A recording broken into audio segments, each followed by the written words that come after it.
I never imagined a quiet family dinner could feel like a well-laid trap, until a single text from an unknown number told me to stand up and leave, and I obeyed. One moment I was sipping cranberry juice under polite conversation. The next, I was hiding in the upstairs bathroom, heart pounding, as my sister's ex-boyfriend warned me they'd laced my drink. By the time the police knocked on their door the next day, I'd already uncovered betrayals I never saw coming. When normal is the last thing you expect, that's when you've truly lost your guard. During a family dinner with my parents, I received a text from an unfamiliar number. Get up and leave now. Don't say anything to your parents. I chose to obey the message, and that's how I found out the truth. The very next day, the police were knocking on their front door. What's strange is how completely ordinary everything felt right before it unraveled. I hadn't expected hugs, warmth, or anything emotional, but I definitely wasn't prepared for what actually unfolded, something that, in retrospect, feels like the most dangerous kind of trap. When life appears normal, you let your guard down. That's when it catches you off guard. I walked inside and my mom immediately called out from the kitchen, "We're just about to eat. Come on in, come in." It was as if I had arrived late to some cheerful gathering. My dad rose from his seat when I entered the dining room, a beat too slowly, as though he hesitated, unsure whether we were doing hugs now or sticking to polite nods. We nodded. Of course, my sister was already at the table, lazily scrolling through her phone with that perfected teenage disinterest she still carried. She glanced up just long enough to acknowledge me, then returned to her screen, offering the bare minimum attention required. That didn't bother me. I wasn't there to win anyone over. The table was neatly arranged. My seat had been pulled out for me. A glass waited at my place, filled with cranberry juice, just like always. Not spiked with any holiday flair, not cute or curated, just plain juice, the kind I used to enjoy. My mom gave me a smile that felt part of a charade, as if we were pretending at closeness. "You still like cranberry, right?" she asked. I nodded. I hadn't touched the stuff in months, but now wasn't the time to open that discussion. We sat down. They served the meal. It was basic fare: chicken, potatoes, and some kind of green beans. My dad still pretended to enjoy it, though we all knew better. The conversation remained breezy. "How's work? Still in the same apartment? Traffic's been awful lately, huh?" I responded, smiled, and even chuckled when my sister brought up a coworker who got stuck in the revolving doors at her building, not because it was funny, but because I knew how to play my part. The quiet one, the reliable one, the one who didn't stir the pot. Midway through my dad's familiar rant about road construction, my phone buzzed in my lap. Without much thought, I checked it beneath the table. The message was brief, no name attached. No emojis or casual punctuation, just sentences ending in firm periods, like someone desperately trying to sound calm. "Get up and leave now. Don't say anything to your parents." I stared at it, then read it again. The room moved on around me, my mom nodding along to whatever my dad was going on about, my sister chewing her food, all of it playing out like a normal family dinner. And yet I was being told to leave, as though the house had suddenly turned into a danger zone. I didn't move. Not right away. A dozen explanations flashed through my head. Maybe it was a prank, a misdial, a scam, or the setup for some social experiment I hadn't agreed to. But deep down, I knew it wasn't any of those. Somehow, I just knew. "I'll be right back," I said, sliding my chair back from the table. "Just need to use the bathroom." No one questioned it. No one even looked up. I took my phone and walked upstairs because the upstairs bathroom had a door that closed all the way and locked without jamming, and because if anyone was going to have a private conversation in this house, it wasn't going to happen on the first floor. I locked the door, sat down on the edge of the bathtub, and stared at the message again. Then I hit call. It rang once, then a voice. "You're still there? Who is this?" "It's Mark." Mark, my sister's boyfriend, or ex-boyfriend. It was hard to keep up. "What the hell is going on?" I asked. His voice was low, tight, like he was standing somewhere he wasn't supposed to be. "You need to leave. Just get up. Walk out. Don't drink anything. Just go." Don't drink the juice. My mouth was dry. I hadn't touched the juice. Not yet. Why? I asked. I can't. Just trust me, please. What is this? Why are you even... What's going on? He hesitated. Please, just get out of... There. Not until you tell me why. He said something then. I didn't respond. I sat there for a while after the call ended, long enough to feel the cold from the bathroom tiles through my clothes, long enough to know I had a choice. And I'd already made it. Quick note, this story is copyrighted by the YouTube channel Revenge with Claire. Reposting, revoicing, or tweaking it without permission is still copyright infringement. Thank you for respecting original creative work. Now, back to the story. Being the older sister didn't come with a ceremony, just responsibility. Quiet, assumed, and endless. We were 3 years apart. When we were kids, our parents gave us $5 a week. I saved mine. She didn't. A few days in, she'd spent it all on gum or glitter pens or whatever elementary school's economy was built on. Then she'd look at me, and that's when the grown-up stepped in. She doesn't have any left. You still do. Don't be selfish. That's how it started. Not a rule, just a pattern. If I saved, I was expected to share. If she overspent, I was expected to fix it. In high school, I got a part-time job, just a couple weekends at a pharmacy, enough. To buy my own jeans without an argument. My sister didn't work. She was younger and no one expected her to. But if she wanted anything extra, guess who got nudged? She really wants to see that movie. She doesn't have her own money yet. You do. They still covered the essentials, but anything beyond that became my problem. When I left for college, things calmed down. I was busy, broke, and 2 states away. My sister was still in high school, and for a while, it felt like I'd bought myself some space. Then I graduated, got a junior developer job, entry-level pay, basic benefits, barely enough to cover rent and loan payments. But to my parents, it was a windfall. The requests started slow. Could you help with her enrollment? Deposit? Books are so expensive these days. She's really stressed. She had just started college studying something finance-related. She didn't work, didn't budget, didn't ask me directly. That was always the pattern. She'd ask them, and they'd ask me. At first I said yes, because I thought now that I was earning, helping would feel lighter. It didn't. The more I made, the more they wanted, and not once did it feel like mine. Then there was the alcohol. In my early 20s, I learned badly that my body doesn't handle it. Half a drink and I'm out. Once I blacked out from 2 sips of wine. Since then, nothing. Not even champagne at weddings. My family always knew, but truly accepting it was another matter. Come on, just a little. Don't be such a stick in the mud. It's not like you're allergic. I'd decline. They'd roll their eyes like I was being unreasonable. But it was never really about the drink. It was about how easily they dismissed me when it didn't suit them. A couple of years into my career, I landed a mid-level promotion. It wasn't groundbreaking, but it was a genuine step forward. I called my parents to share the news. My mom replied, "That's great. So how much are you earning now?" Then came, "Do you think you could support your sister's semester abroad? She's so thrilled about it." No congratulations, just the same routine. Ask, expect, move on. So I stopped saying yes. There was no big speech about drawing boundaries. I just quietly stopped. No more just this once. No more treating my bank account like a communal pot. Maybe I'd still grab her a coffee now and then, but the role of sponsor retired. And then came the silence. No texts, no phone calls, just that heavy quiet that somehow still felt loud, like they were punishing me with their absence.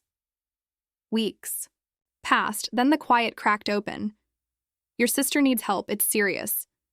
They floated a number, $12,000. They wouldn't explain why, only that she needed it, that I could afford it, that I was her sister.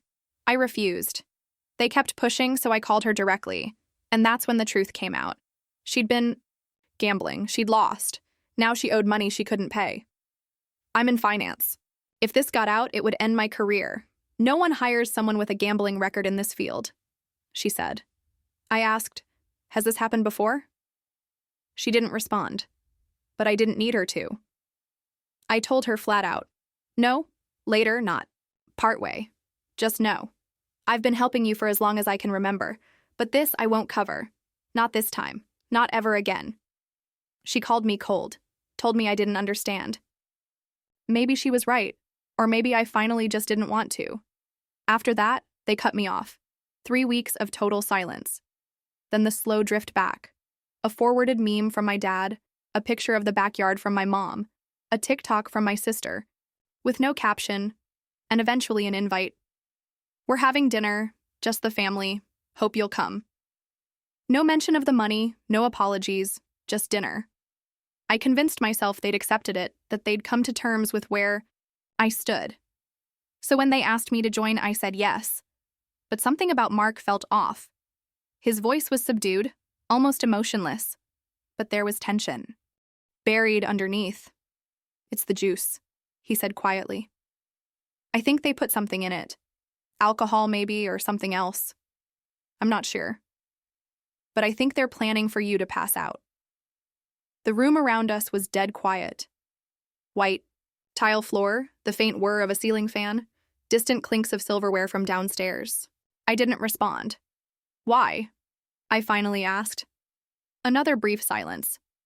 They want to unlock your phone. Use your fingerprint. I picked up the glass, tilted it slightly, and gave a small smile. Tastes like I remember, I said. Then, I set it down, didn't drink a drop. Later, I asked casually, was that someone pulling into the driveway? All of them turned to look. That's when I quietly slid the glass beneath the table, angled it, and let the juice trickle out into the carpet. Not the whole thing, just enough to sell it. It soaked in quickly. Just feel weird, tired, I said. My mom leaned in, her eyes soft with concern, as though we were playing a new game now. You okay? Yeah, I said. Just a bit woozy. I think I need to lie down for a minute. No one hesitated. They helped me to the couch like I was precious, like they were caretakers, not thieves. I lay down, closed my eyes, tried not to think about how fast my heart was beating. Just breathe evenly, slow, don't flinch. The couch, cushion was warm under my shoulder. Someone draped a blanket over my legs, and then I heard it. Is she asleep? My mom whispered. Yeah, she's out, my sister said. Okay, let's do this quickly, my dad replied. I heard my phone being picked up, then something worse. Fingers curling around my hand, my thumb being lifted gently, but with purpose, pressed against the sensor. A pause, then a faint vibration. Unlocked. There was something quietly horrific about it. The casual coordination, the fact that they didn't hesitate, they just did it. Okay, we're in, my sister whispered, more tapping. The sound of numbers being entered. Routing number? My dad muttered. She has everything saved. How much are we doing? Not all of it, my dad said. Just enough to settle it. Settle what? I kept my breathing steady, my eyes closed. She'll just think she transferred it herself, my mom said. She always blacks out after a drink. We just needed her to sleep through it. There it was, out loud, all three of them together. A tap, a pause. It's asking for a code, my sister said. Code, my mom repeated. Two-step verification, my sister muttered. My dad cursed softly. Try another app. Tapping. Still tapping. Everything's locked. They sat in silence for a second. Then my mom said, just put the phone back. They did. No apologies, no second guessing, no hesitation. I waited, gave them space to sit down again, reassure themselves. Then I opened my eyes, sat up slowly, and blinked like someone just waking from a shallow nap. Sorry, I said. Don't know what that was. I felt like I'd blacked out for a second. They looked at me like they didn't know what I was. You sure you're okay? My dad asked. Yeah, I said. I think I just need some fresh air.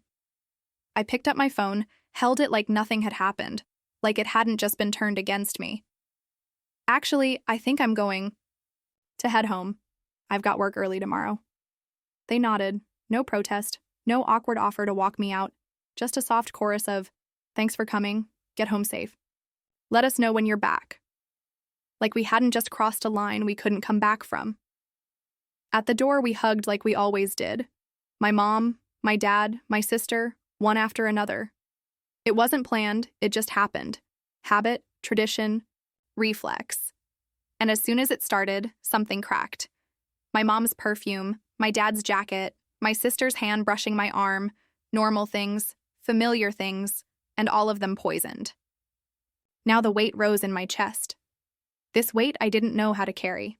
This is the last time, I thought. This is the last time I'm hugging them. After tonight, we don't come back from this. I almost cried. I didn't, but almost. I stepped. Back smiled like I wasn't breaking open. "Thank you for dinner," I said. They smiled. I opened the door and left. I didn't tell them what I knew. I didn't ask what they put in the glass. I didn't say a word. But before I walked out of the bathroom that night, I did exactly what they never counted on. I didn't block them from getting into my phone. I made it easy, left the fingerprint access right where they expected it. What I did change was my bank security. I added two-factor authentication, not the easy kind, real verification, something they couldn't fake with my thumb. And then I set up the recording, not with some obvious red light or blinking dot. If they'd seen that, it wouldn't have worked. But I know how to run audio in the background. No notifications, no visible apps, nothing on the screen. That's the part they didn't get. I work in tech. I build systems for people who try to outsmart other people. And I knew exactly what they'd overlook. While they were unlocking my phone and trying to steal from me, they were recording themselves doing it. Every word, every attempt, all of it. They thought I was unconscious, but the truth is I was ahead of them before I ever came back to the table. I drove to the police station like I was going to the grocery store. Not fast, not shaking, just steady. I parked, walked in, stood in line behind a guy asking about parking tickets, and then told the woman behind the glass I needed to report a crime. She asked what kind. "They drugged me," I said, "and tried to steal from me." "I have the recording." She blinked. "Do you know who did it?" "Yes," I said. "My parents and my sister." That's when she stopped blinking.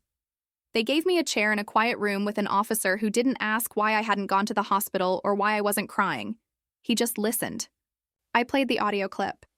He sat through the entire thing before asking, "Do you realize what they were trying to do?" "Yeah," I replied. "They were after my money." I forwarded him the file, pointed out the timestamps, and walked him through the activity logs on my banking app. He nodded frequently, jotted down notes, and typed carefully into a computer that looked at least a decade out of date. "This is serious," he said. I gave a small shrug. Yeah, it was. He asked if I was all right, if I had a place to stay, if I needed support. I told him I'd already left. It was my first time ever filing a police report, but I didn't feel afraid. Not anymore. 2 days later, my phone buzzed nonstop. 3 messages and a voicemail all before noon. The first was from my mom. "Did you actually report your own family?" Then, "What is wrong with you?" I didn't respond. My sister left a voicemail, her voice tight, almost shaky. "It was just a mistake. You made it worse than it had to be." Next came a call from my dad. I let it go to voicemail. "You think the cops will fix this? You're going to destroy everything. You don't do this to your own people." I texted back once. "You drugged me. You tried to rob me. That's not family. That's a felony." Then I blocked them. All of them. Mom, dad, my sister, group chats, every contact, even emergency bypasses. I changed my phone number, rewrote my will, froze my credit, just in case. I thought cutting ties would sting more, but it didn't. It felt like I could finally breathe. They didn't contest the charges. Not after the audio, not after the bank attempt synced perfectly with the timestamps, not after the detective said, "We can handle this." Charges: attempted fraud, biometric misuse, conspiracy, administering a substance without consent. All 3 of them together. They got probation, 1 year, fines, community service, no contact order. No prison time, but the stain remained. Never reached out, never asked how things ended. But word finds you eventually. A cousin on my dad's side mentioned they'd sold the house. Debt, legal fees, trying to salvage whatever was left. No one in the family reacted, just silence. As for my sister, I saw her once by chance at a grocery store across town. Ify didn't notice me, or maybe she did, and just kept facing the shelf like it held all the answers. She was wearing a polo and a vest, stacking paper towels, avoiding eye contact.